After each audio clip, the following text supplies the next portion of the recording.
Hi, this is Britta Lathon from meetmeinthemiddleproject.com, and I am here to teach you a little bit about how to create a collage image for Pinterest. Here at the Meet Me in the Middle project, we are a Lenten curation. So we are curating, which means to organize and collect before and after images, and we are publishing them during the Lenten season. And so we're going from Ash Wednesday to the Wednesday before Easter, linking up, and we're sharing these before and after pictures and showing how the before and after reminds us of the before and after that Jesus does for us as he dies on the cross and rises again in defeating death and sin and rises at Easter, but also the before and after that occurs in our hearts as God is transforming us more and more into his image. So, how do I participate? Well, you can participate by, if you have a blog, you can publish images on your blog, but I also wanted to invite readers to participate by pinning images that they've created or sharing them on Instagram. So I'm going to go ahead today and show you how to make a before and after image like this for Pinterest. So I love to use PicMonkey, especially for this particular size. So if you go to PicMonkey, it's a free online photo editor.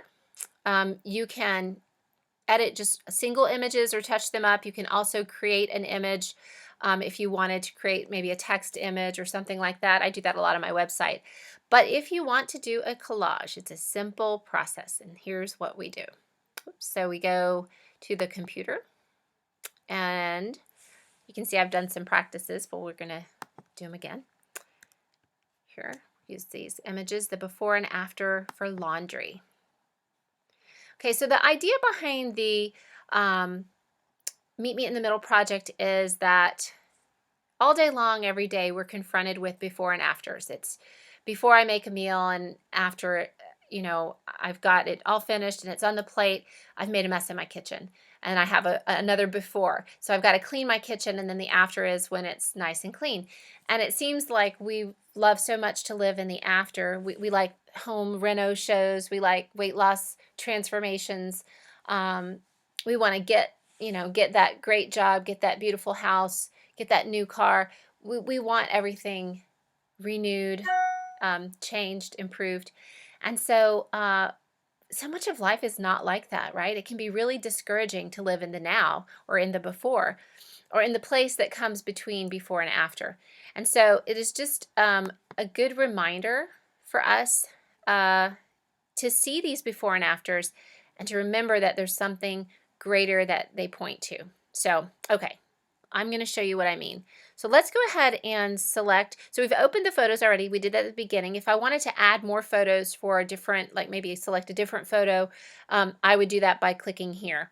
But I'm going to use these two photos. I want a different layout, however, because that default layout is the wrong dimension for me. I like this ducks in a row with the two images, and then I like to rotate the image this way. And now you can see that it's a great size and orientation for Pinterest. Okay, so here's my before picture. This is before folding laundry. That's what my little sofa looks like. And this is the after right here. Okay, now guess what? I'm done. It was that quick. That quick and simple. So you can definitely do this if you've not done this before. This is so easy. You can definitely do this. At this point, I could save it as it is and be finished. But I want to go that one step further. So I'm going to hit edit. Now look what happens when I hit edit.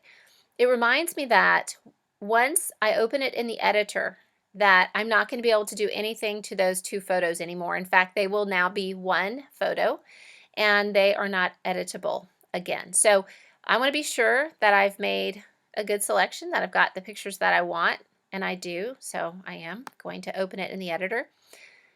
And so now there's no going back. This is it, unless I want to start over again. But I'm going to go ahead and add text because I love having the before and after written on the image. So I've been using this Badoni, I guess is how you would say it. And so I'm going to go ahead and type in before And then I'm going to come back with after. I'm going to add it separately. Now notice it's too dark to read.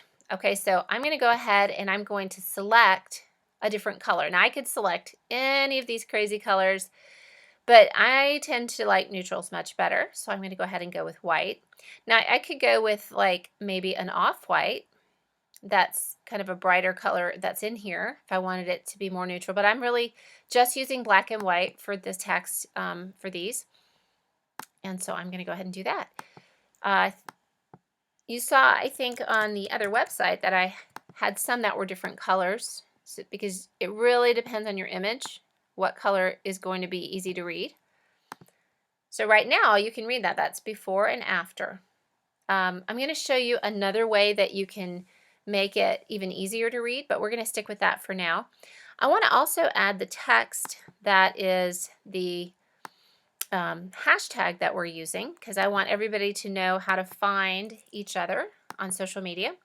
We find each other by sticking with the same hashtag. So I'm going to put it in the image, and even though it's not searchable within the image, hopefully we will catch on, right? We're small, but hopefully we'll gain ground.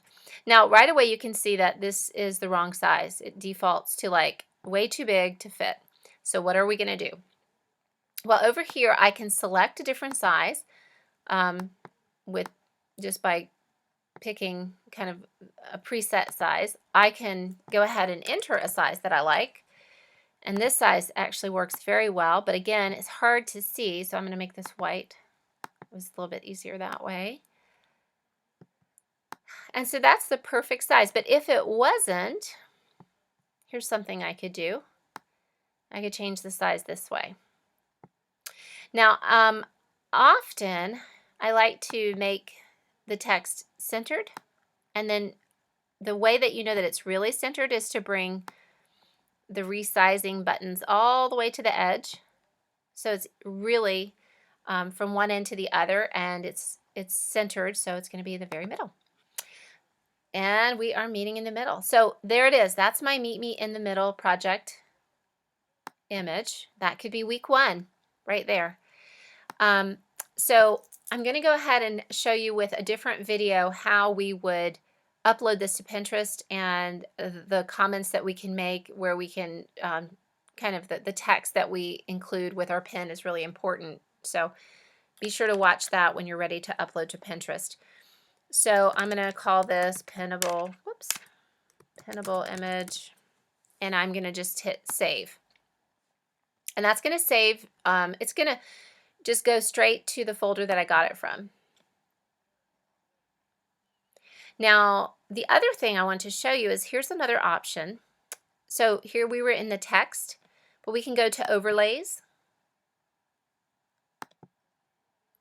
Now, okay, this image is stuck in these two images have become one, right? But the words, because I haven't left the screen, I haven't closed this window, these words are still editable. Anything that I added once I opened it in the editor, I can change still at this point. So I'm going to go ahead and add a box. I'm not going to leave it black, don't worry. This is what I love to do. I've done this like countless times with images I've used on my blog. And if you've ever wondered how bloggers do this, this is it. I'm going to change this to white. I'm going to try to maybe fade it a little bit so it's not as harsh. And then I'm going to go ahead and I'm going to select it, and I'm going to send it to the back. Now you'll notice right away that the after got really bold, really easy to see. Now, in order for me to select the before, I'm going to have to move that just a tad. Okay, so I'm going to go ahead and change that color to black and move this back up. Now see, that's even easier to see. But if I don't like that size, I could use something else. Maybe an oval would allow me to see more of the image. I definitely want to show that laundry, the before and after. Now notice as I pull it off, it kind of it won't show the rest of that. So I kind of like the look of that, and I'm going to leave it like that. I'm going to fade it and make sure I send it to the back. And there we have it. So I kind of like that too. That way we can definitely see all that crazy laundry.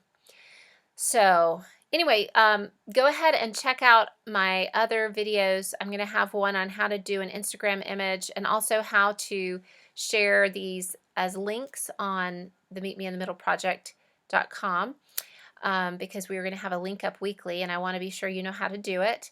And also I'm going to have something about uploading to Pinterest and Instagram, how you can participate in our project by sharing the gospel on Pinterest and Instagram. So anyway, thanks so much for being a part of this. I'm really excited to share this with you, and I hope it's starting to make a little bit more sense. But I think the key video for you to watch is going to be the one on how to upload these images to Pinterest and Instagram, and the kind of copy that you're going to have to share in order to share the gospel. So if you don't have time to watch the video, you can definitely check out meetmeinthemiddleproject.com. It is very thorough on explaining how to participate in this project. So thanks so much, and I will see you during Lent.